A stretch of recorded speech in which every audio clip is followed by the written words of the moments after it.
Bueno, jóvenes, ahora lo que nos queda es continuar con lo que nos consultaba. Bueno, habíamos encontrado que nuestro modelo de regresión lineal simple correspondía a la variable xi igual a x4, en donde x4 corresponde a la longitud de los cursos fluviales. A la longitud de los cursos fluviales, ¿ya? Así que, y nos pregunta aquí, ya, si usted cree que con una la puede representar y tiene un coeficiente de 50%, un r cuadrado de 50, mientras que el coeficiente de determinación para M2 era 0,57. Vamos a llevar estas dos. Control C. Vamos a llevar estas dos aquí. Modelo con dos variables. ¿Ese o no? Sí. Y el modelo con una variable.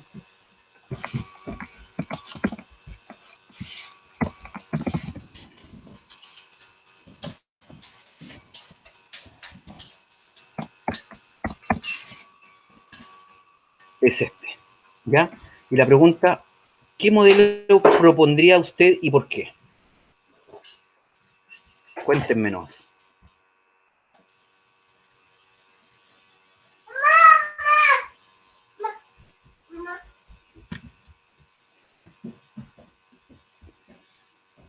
¿Alguien se atreve?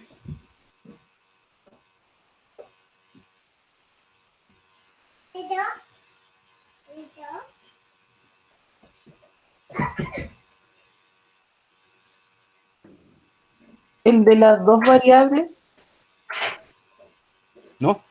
Comencemos a analizar. ¿Sí? No. ¿Perdón? El de las dos variables, no. De x2 y x4 creo que era. Por las Sí, R, este que por está el aquí. F, por la prueba T igual.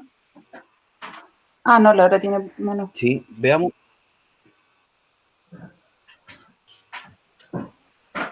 Ya, veamos acá. El coeficiente aquí, nosotros habíamos visto que si bien el coeficiente de determinación es bueno como indicador de desempeño del modelo, nos queda corto porque podríamos estar en la presencia, ¿cierto?, de contar con muchas variables y probablemente no ser las necesarias. O sea, tener más variables que las que necesitamos. Y siempre en este caso, cuando analicemos regresión lineal múltiple, el coeficiente que nosotros debemos analizar es el coeficiente, el R cuadrado ajustado. Por lo tanto, en los modelos, en los software de estadísticas que ustedes utilicen, les va a presentar estas dos alternativas y deben saber decidir. ¿Cuál es el mejor? En este caso es el R cuadrado ajustado, dado que castiga el aumento, ¿cierto?, de variables que puedan ayudar, que sean demasiadas. En realidad, cuando uno tiene, como les decía, a medida que yo voy añadiendo variables, siempre voy a ir mejorando el R cuadrado, pero no el R cuadrado ajustado, ¿ya? Así que es mejor menos que más en este caso, y por lo tanto aquí tenemos un R cuadrado de 55 para modelos de dos variables y un 50% para el R cuadrado ajustado, ¿ya? Si bien hay solamente un 5% de diferencia, como es un 5% de diferencia, aquí habría que ver realmente si es que es importante ganar en esa precisión, en ese 5%, pero tenemos que observar también las variables, ¿ya? Entonces teníamos que el modelo de dos variables tenía x, era x2 y x4, ¿no? ¿Sí? Sí. x2 y x4. Y teníamos x4 como la otra variable solo para del modelo de una variable, ¿ya? Entonces, supongamos, ¿cierto?, que esto nos cuesta plata buscar, nos cuesta plata identificar o poder encontrar esa variable. El relieve, por ejemplo, de la profundidad de la cuenca. Y x4, bueno, que tenemos que seleccionarla sí o sí, pero realmente realmente necesitamos ganar un 5% del desempeño del modelo necesitando el relieve de la cuenca. Bueno, ahí es aquí es donde ustedes tienen que decidir porque si bien hay una ganancia de un 5% nomás en mejora del modelo, tal vez a lo mejor yo podría desestimar esta variable y quedarme solo con esta variable y poder identificar, ¿cierto?, la magnitud de la cuenca. ¿Sí? Pero eso es una decisión que tienen que tomar ustedes como ingenieros. Y también con los costos asociados que pueda tener el levantamiento de la información. El levantamiento de información a veces es caro y por lo tanto hay que a veces desestimar variables aun cuando sean que mejoren significativamente el modelo, pero también tenemos que ver qué es lo que ocurre con los costos, ¿cierto?, asociados a obtener esa variable. ¿Ya? Así que aquí habría que analizar un poco más en profundidad, pero podría darse el caso que perfectamente podríamos quedarnos con un modelo de estas características para poder representar la situación. Y lo otro es que también un 50% de ajuste del modelo también no es tanto, ¿ya? La verdad que pareciera ser que también el modelo requiere tal vez de algunas otras variables que permitan mejorar la variabilidad de ese indicador. ¿Ya? Así que todo puede ser aquí, pero siempre hay que comenzar a cuestionarse respecto a los costos que yo voy a incurrir en el levantamiento de la información, cuál es la mejora en ganancia del desempeño del modelo, eh, cuál es la precisión que yo pretendo y también ver finalmente cuál va a ser el nivel de confianza que yo voy a tener. Tal vez bajando en el nivel de confianza, tal vez podría incorporar otra variable, y eso me permitiría mejorar también el desempeño del modelo. Pero cuando vimos que con las 6, incluyendo las 6 variables, tampoco el modelo era tan bueno. O sea, también teníamos con 6 variables, suponiendo que todas esas variables hubiesen sido utilizadas para el modelo, también íbamos a tener un R cuadrado ajustado de un 55%. O sea, en realidad, el R cuadrado ajustado de 6 es idéntico al de 2 variables. O sea, no idéntico, pero es lo mismo. Profe, ¿Sí? Denate cuando me dijo que para filtrar igual se podía aumentar el nivel de confianza, o sea, ya no 95, que sea 99 o 98. Eh, ¿Por ¿Dónde qué hacemos eso? eso? O sea, ¿por qué cambiaba? O sea, eso sirve Aquí para... nosotros tenemos un 95% de confianza, ¿cierto? Que nuestro modelo va a quedar bueno, o que nuestras predicciones van a ser buenas, con un 95%. Ahora, si nosotros aumentamos 99%, probablemente, bueno, es así, ¿cierto? Bueno, no tengo para dibujar aquí. Pero tengo aquí esto. Tengo esto. Supongamos que esta era la curva normal. Supongamos que esto sea la curva normal. Entonces, si aumentamos ¿cierto?, el nivel de precisión, entonces vamos a aumentar también la posibilidad, ¿cierto?, vamos a aumentar la confianza y por lo tanto vamos a tener regiones de rechazo más pequeñas, ¿ya? Para saber que que ese modelo va a ser bueno. Entonces, a medida que nosotros vamos variando en la confianza del modelo, también estos valores, estos valores también van a irse modificando, dado que este estadístico T, que después se transforma al p-valor, ¿cierto? Utiliza, ¿cierto?, el alfa, ¿cierto?, para poder encontrarlo. Y por lo tanto, esos variables van a cambiar. Esas probabilidades van a cambiar. Ah, sí, sí, ya.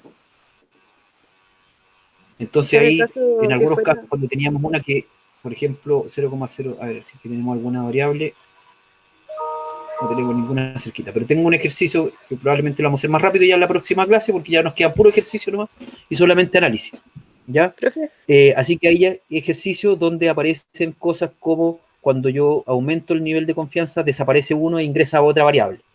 profe, ¿puede volverlo en Caso. la que estaba? Por ejemplo, ya Sí. si yo aumentara a 99 y el nivel de significancia me baja un 1%, o sea, ya los valores de p-valor, eh, obviamente ahí ya tendría que escoger los que son mayores a 0,01, pero 0,01, sí. 0,001, pero esos valores O que sea, están ahora con 0,0 0,5, 5. van a cambiar, ¿cierto? Igual van a cambiar. Esto, claro, estos Sí. todos cambian. Ah, Todos ya, van ya. a cambiar esto. Y por lo tanto, vamos a tener que saber. Porque Estos sé valores que que están cambio, aquí corresponden a la probabilidad. ¿Mm? o sea, sé que cambia el criterio, sé que ya no va a ser mayor al 5%, sino que mayor a 1%, pero esos valores de p-valor van a cambiar igual. Sí. Ya. Aquí está la respuesta, en esa imagen. Ya, así que la pueden detener en el video.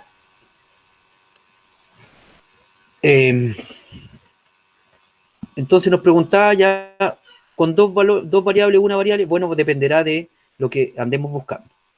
Aplique los contrastes de hipótesis, ¿cierto? Para validar, que ya lo hicimos en cada uno de ellos, que fueron los contrastes de hipótesis, que no los vamos a copiar aquí, pero ya lo hicimos en cada uno de ellos y encontramos un modelo con dos variables.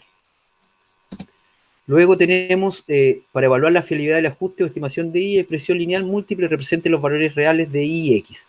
¿Ya? Entonces lo que nos está solicitando aquí es ver, bueno, ¿es tan bueno el modelo con dos variables y en qué rango más o menos presenta mayores variabilidades? Vamos a ver. Vamos a ver aquí. Entonces necesitamos hacer un I estimado. Un I estimado, que en realidad es estimado para cada uno de ellos. Y teníamos nuestra ecuación, que ya la habíamos construido aquí. Nuestra ecuación para que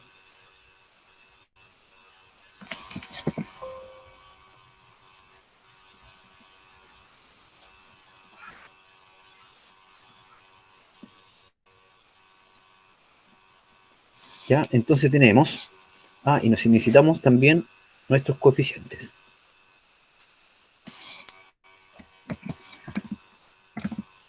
Perdón. Aquí. Lo vamos a dejar por aquí. Entonces ahora sí, la vez anterior, en el ejercicio anterior, como estábamos rápido, entonces es igual a este valor que está aquí, que es el intercepto, ¿cierto? Menos 6 puntos. Fijamos con F4, más el coeficiente de la variable 2, fijamos con F4, por el valor obtenido o observado de la variable x2, más el coeficiente de la variable x4, vamos a fijar con F4, multiplicado, ¿cierto?, por la variable x4, el valor observado de la variable 4 en ese primer registro. Vamos a ver si funciona ya. Y tenemos, nos dice S21, C12, por aquí hay un... Ya. Y vamos a graficar qué es lo que pasa con esto. Vamos a ver aquí.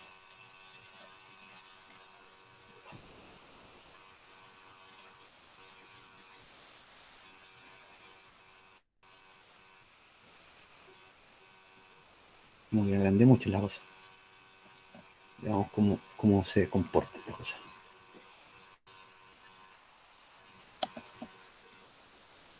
¿Ya? Estos son los 50 valores observados y este es cómo se mueve el modelo. Y tenemos I, que son los valores observados, que está en celeste, y el I estimado, que está en los valores con el valor más anaranjado. Entonces podemos ver que hay cierta zona o en algunos valores, ¿cierto?, donde esto representa, ¿cierto?, algunos comportamientos bastante buenos. En esta parte, por ejemplo, ¿cierto?, podemos ver que hay buenas observaciones. ¿Sí?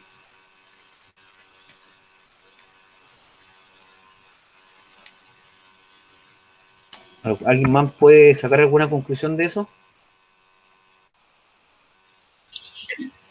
Pudiese ser que en ese tramo, donde los valores no se coinciden, que ha habido un problema con el instrumento de medición. Sí, aquí puede ser cualquier cosa, podría ser cualquier cosa porque tenemos una diferencia. Algo está ocurriendo en esa parte y tal vez sería interesante ver ese par de valores que corresponde. Este par de valores, este es cuando el valor I es 20.24. ¿Cómo encontramos esto? A ver. ¿No se podría desestimar esos datos? ese tramo, Sí, podríamos sacarlo, pero tendríamos que hacer todo de nuevo. Bueno, lógicamente. claro. Y aquí es donde quería llegar Marco, ¿cierto? Sí. Marcos, ya. Y aquí es súper importante cuando ya, aquí por ejemplo ya decimos, tenemos listo el modelo y ya estamos listos para ocuparlo, pero podemos encontrar algunas cosas algunas diferencias que tal vez podríamos mejorar.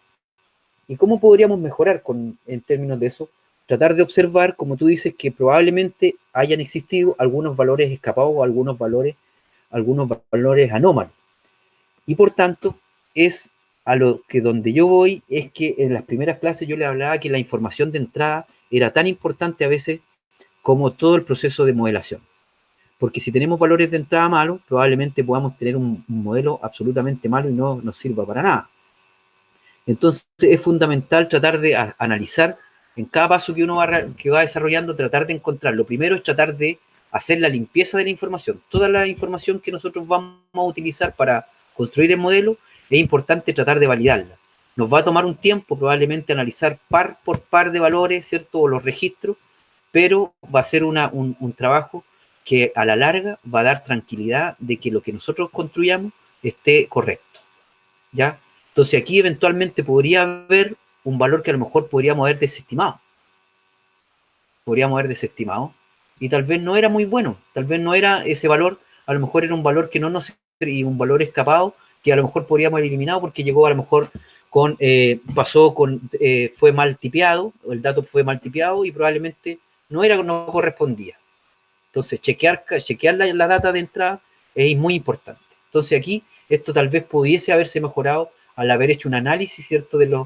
De haberle hecho alguna prueba a la información de entrada, tratando de encontrar algunos valores escapados.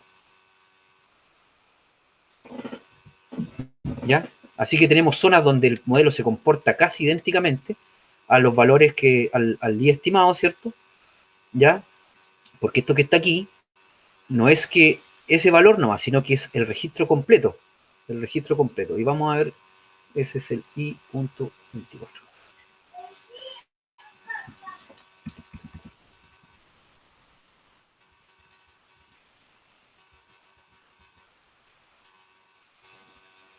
Claro. Y si se dan cuenta aquí nos da, creo que es estos valores que están aquí. Estos valores que están aquí son los que algo están diciendo porque en realidad tiene un valor 28 del I y nuestro I estimado tiene 13 y después tiene 42, pero aquí tiene 17. Aquí, por ejemplo, está 10, muy cercano a 10, 11, muy parecido. Entonces, aquí en esta parte de aquí, habría que echarle un ojo. A esto sí habría que tratar de estudiar qué es lo que ocurrió con esos datos. ¿Sí? Porque en realidad hay algo que pasa aquí. ¿Qué pasó con eso? ¿Qué pasó con esas cuencas? ¿Son verdaderos? ¿Los podemos dejar o los vamos a analizar de manera separada? Entonces, también en el análisis de regresión múltiple, también nosotros podemos seccionar nuestro modelo y tal vez particionarlo y dejar a lo mejor en esta parte un modelo pequeño para los valores que tengan estas características y considerar otros valores, otro modelo exclusivo para ese tipo de cuencas, porque a lo mejor este tipo de cuencas son distintas a todos los demás cuencas y son cuencas súper particulares que podríamos darle un tratamiento especial, ¿ya?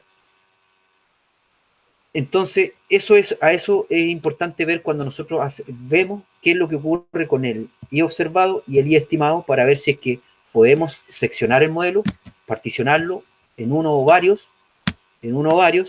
o dejar solamente uno, o eliminar datos de entrada que permitan mejorar el modelo. Gracias, Marco.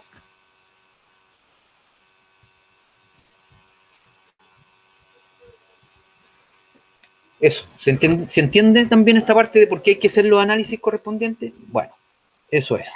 Sí. ¿Qué más no? El I estimado es distinto en términos de representación. ¿Ya? Aquí tenemos acá. Entonces vamos a pegar esto que está aquí para que quede ahí Lo voy a dejar en Word, ¿ah? Para que ustedes igual lo puedan modificar y eso, para que lo estudien. ¿Qué variables son significativas del modelo?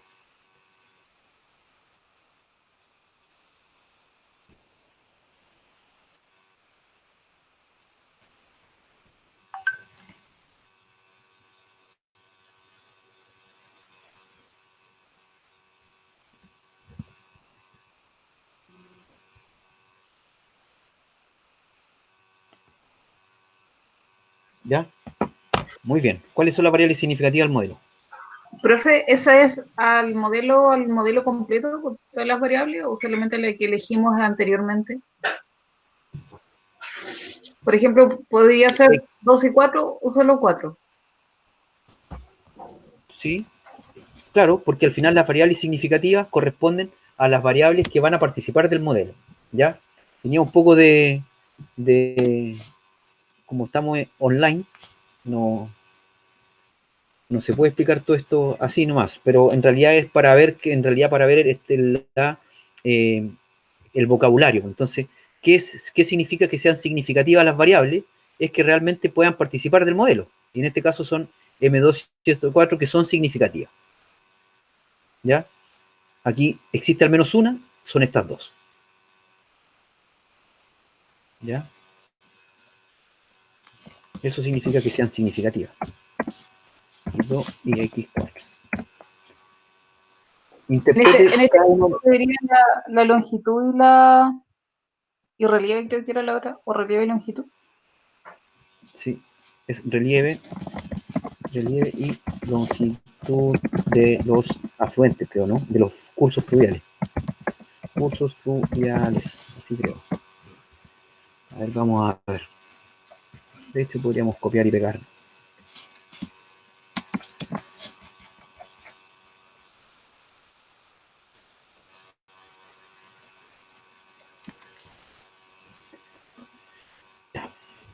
Interprete cada uno de los coeficientes. Lo vimos también.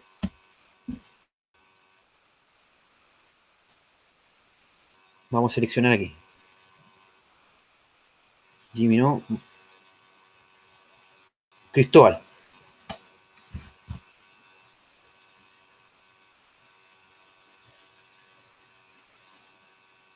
Está durmiendo Cristóbal. No, aquí estoy, Daniela. profe. Ah, ya.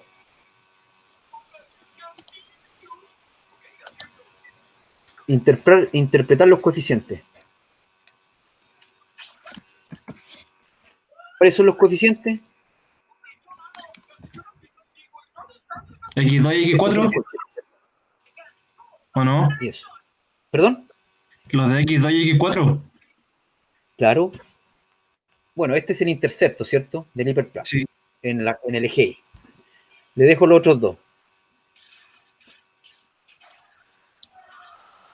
No, profe, no sé. No sé cómo interpretarlo. ¿Ya? Bueno, además de que son las pendientes, ¿cierto? De esas variables, corresponde, ¿cierto? Si nosotros mantenemos todo lo demás constante, que se llama el concepto de ceteris paribus, que utilizaron los economistas en primera instancia para poder referirnos a cómo poder interpretar estos coeficientes, es que supongamos que todo lo demás se mantiene constante. Si tuviéramos 10 variables más hacia la izquierda, hacia la derecha, pensemos que todo eso queda constante, o sea que no varía. Y nos dice que ante cambios unitarios del relieve, o sea, cuando el relieve cambia en una unidad, entonces el I, vamos a buscar el nombre de I para...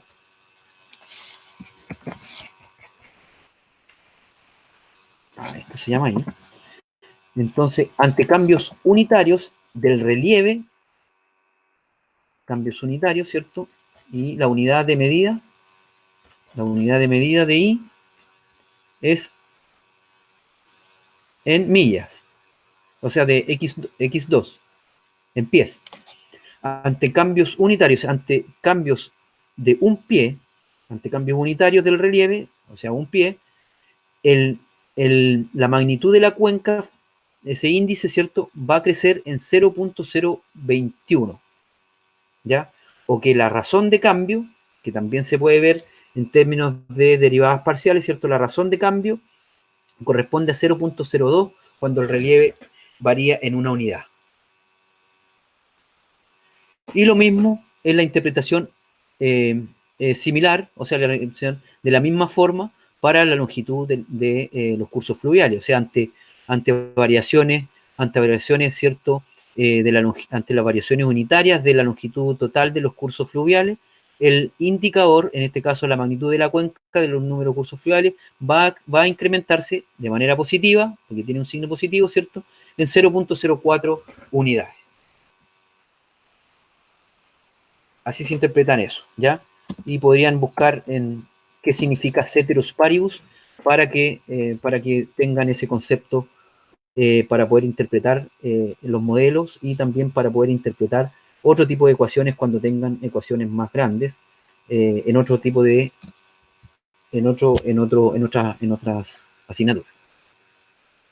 ¿Qué porcentaje de la variabilidad no estaría representada por el modelo que usted ha construido? Vamos a buscar a alguien. Karen. Esther Ojeda.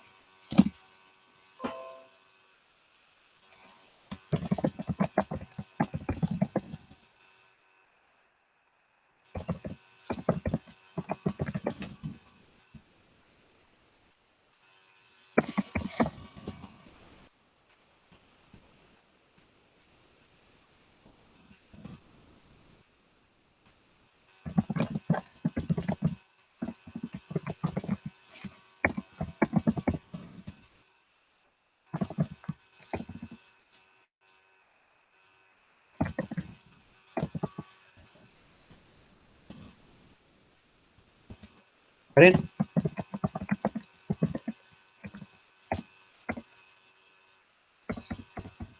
No está la Karen.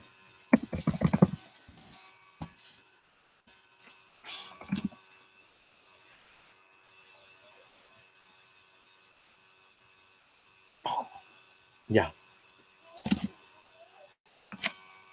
Ya. Entonces aquí nosotros sabíamos que teníamos nuestro análisis del modelo, que era esto que está aquí. Vamos a tomarlo de acá para que vayamos, que el manual de cortapalos, como decía un meteorólogo amigo. Y entonces este es nuestro modelo de dos variables y que comprende, ¿cierto?, un valor de desempeño, que nosotros habíamos visto dos valores de desempeño, ¿cierto? El valor de coeficiente de determinación R cuadrado, ¿cierto?, que explicaba la variabilidad, pero el que a nosotros nos gustaba era este, ¿ya? Pero sin duda, como ya hemos encontrado el R cuadrado ajustado, que es el que más nos ofrece información, podemos utilizar este o este. Cualquiera de los dos podría ser el caso, ¿ya? Entonces, si esto que está aquí explica la variabilidad de I a partir de la variabilidad de x2 y x4, por lo tanto, lo que no explica, ¿cierto?, sería 1 menos 0.554. 55, digámoslo, ¿ya? Y esto es igual a ¿cuánto? A 0.455, ¿no? Sí. ¿Sí? Variabilidad no explicada por el modelo. O sea, estamos casi en la mitad.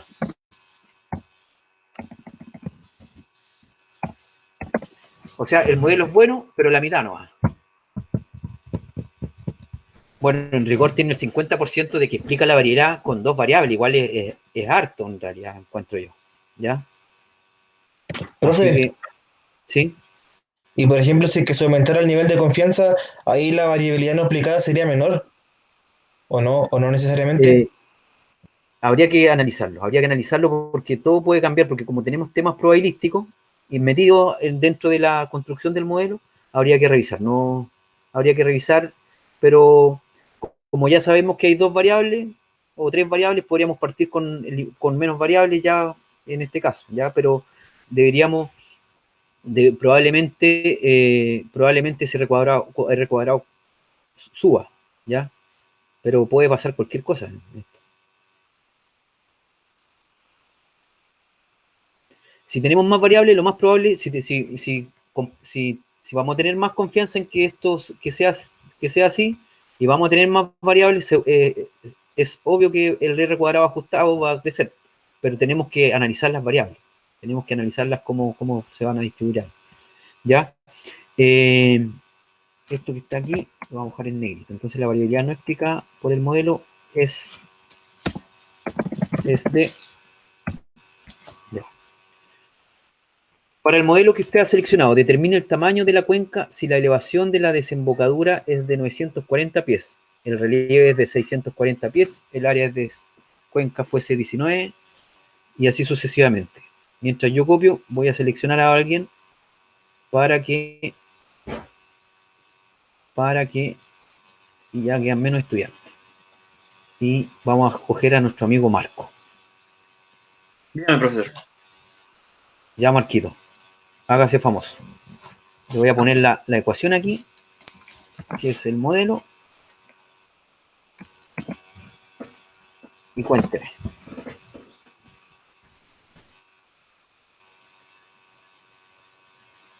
¿Cómo lo haría? Un segundito lo calculo y se lo digo. Ya no. Mientras Marquito busca cuál va a ser el valor de la cuenca, cuál va a ser el valor de la cuenca para los valores que se han propuesto, o para para el jefe, ¿cierto? Que dijo, ya, ¿cuál es el valor de la cuenca si fuera así? O llegó algún cliente o algún usuario, ¿cierto? Del indicador que solicitó que le pudieran estimar ese valor de la cuenca a partir de que esos datos es lo que él tenía. A mí me dio 115.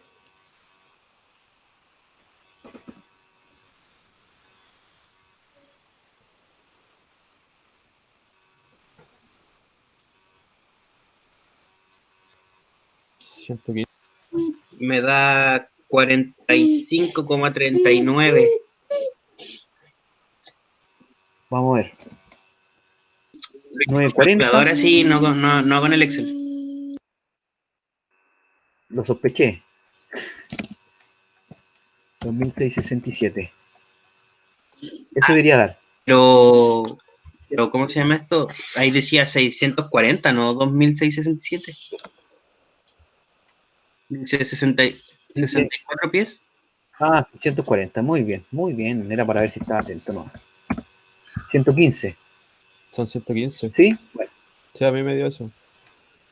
eso, ya, perfecto. Ese sería el valor estimado, ¿cierto? Ese sería un valor esperado para el tamaño de la cuenca. Sería el valor esperado. Ahora, este valor tiene un intervalo de confianza, o sea, podría ser un poquito para allá, o un poquito para arriba, un poquito para abajo. Y eso depende también de cuáles, ¿cierto?, son los intervalos que tenemos aquí.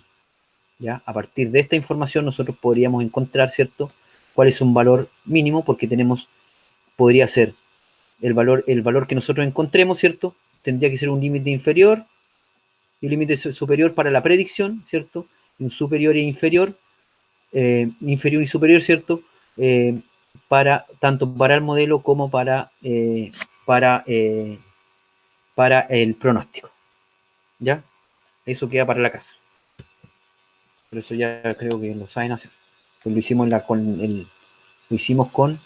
en regresión 1, con X1, o sea, con regresión lineal simple. Ya, así que eso sería cuánto nos dio. Nos dio este valor.